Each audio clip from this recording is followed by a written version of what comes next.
What was to become the most dramatic episode of what Junichi referred to as the invisible net began on an innocent note in the spring of 1976 in a small valley known as Schmarbühl. A demonstration had been underway for Billy to film and record the craft's sound when an uninvited visitor appeared. From there behind, from the south, came a fighter, a Mirage fighter. And always he was going on to Semira's ship. She always jumps away. And that fighting was going on over the whole area from there behind. But always if the fighter comes near her, 100, 150 yards, then she jumps away. And after 20 minutes she left. She was gone, and the fighter too left then. And I was staying here and took pictures.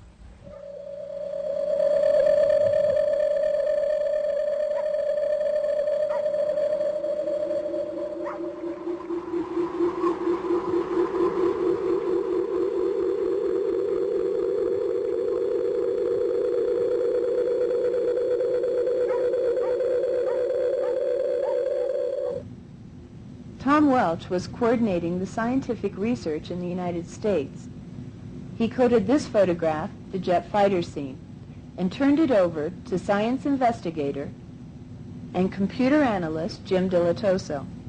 Jim had analyzed over a dozen of the Meier photographs, searching for strings, overlay, or double exposure trickery. None were found. Further analysis showed that the distance of the jet was over 2,000 yards away from the lens of the camera. And the size of the craft was about 22 feet in diameter. But the most interesting discovery came when an energy field was detected, originating from the craft and creating an unusual pattern around it. Here Jim traces this field, showing the energy engulfing the Swiss Mirage fighter. The computer analysis report concluded the Mirage fighter is definitely inside the energy field emitted by the spacecraft.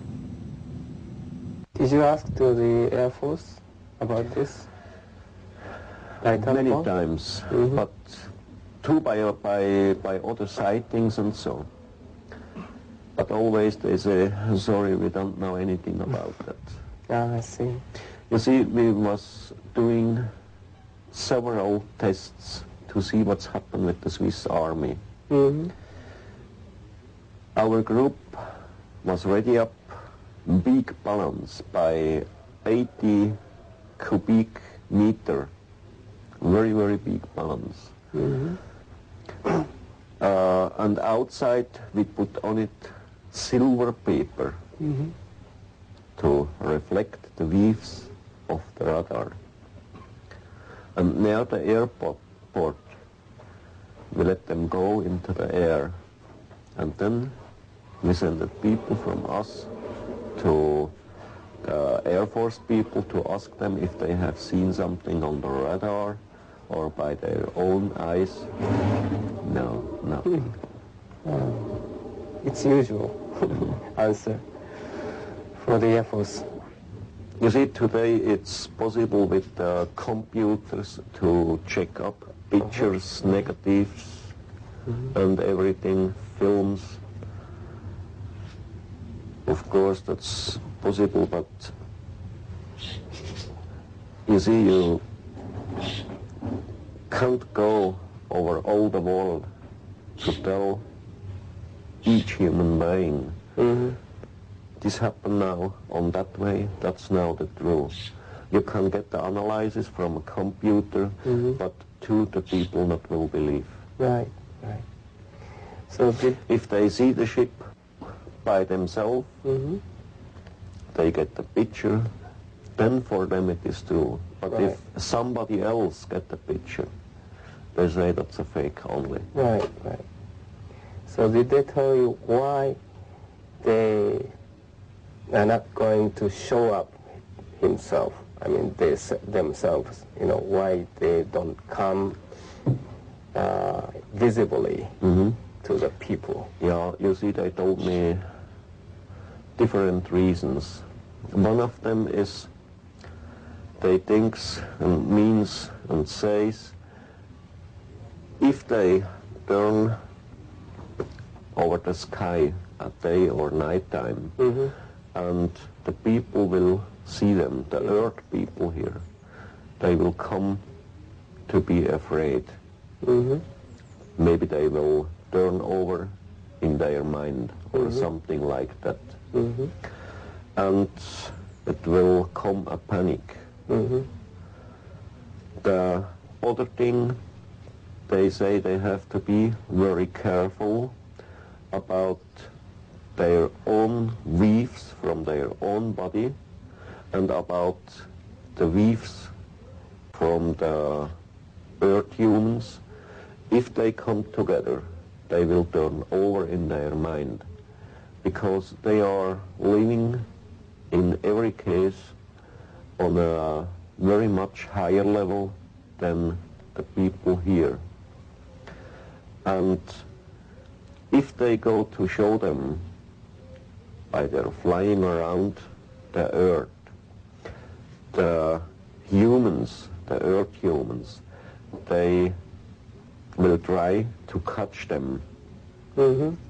They will, by the Air Force, send up planes, fighters against them, and about all that they are very afraid.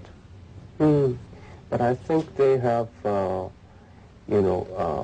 much better science than us, so they can, protect themselves from the Air Force attack. Yes, of course, that's very easy for them. But, you see, I think it isn't useful. Why they shall show them to the humans if they go to fight against them. It will make trouble for them, for us humans from this earth, and maybe for other one. Because the Pleiadians, they aren't a single one who comes to Earth from other stars. Japan, 2 months earlier, Nippon Television Network aired their special on the Meier case to an audience of over 30 million viewers. Response had been so overwhelming that NTV asked Junichi to return to gather more information.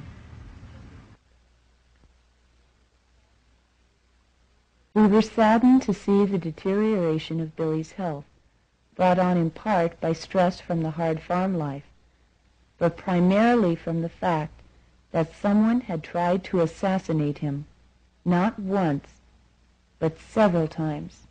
It was about 10 o'clock at night on the 10th of May, 1980, and Billy and I had just finished making some notes inside, and we walked out here, back down, on the couch, together here, to get some fresh air. And then I got pain to my right backside, and I was turning a little bit on this way to right side, and then came the pain very strong to the other side, and I moved it back, and in that moment we heard the shot, and I felt something here near the head pulling into the wall, and there was coming out the dirt of the wall, and I was wishing them down from my head. And then we left here to run inside to get a lantern and the pistol, to run out again to see what's happened around, if we can find somebody. You couldn't find? No. Oh. And after you came here, did you find a bullet? Yeah, we was looking on the floor, Yes. checked up everything, but we can't find a bullet. And then came my daughter, Gilgamesha, kicked away the sofa here, and here behind them down on the floor was this bullet. Oh. I think it's a caliber by 7.5 millimeter. Yes. What is this bullet called? The nearest size we have is 30 caliber, but it's 7.7 meters, and Billy thinks it's a pistol bullet. It's a soft-nosed bullet with no jacket. Spreads out when it hits. It's a very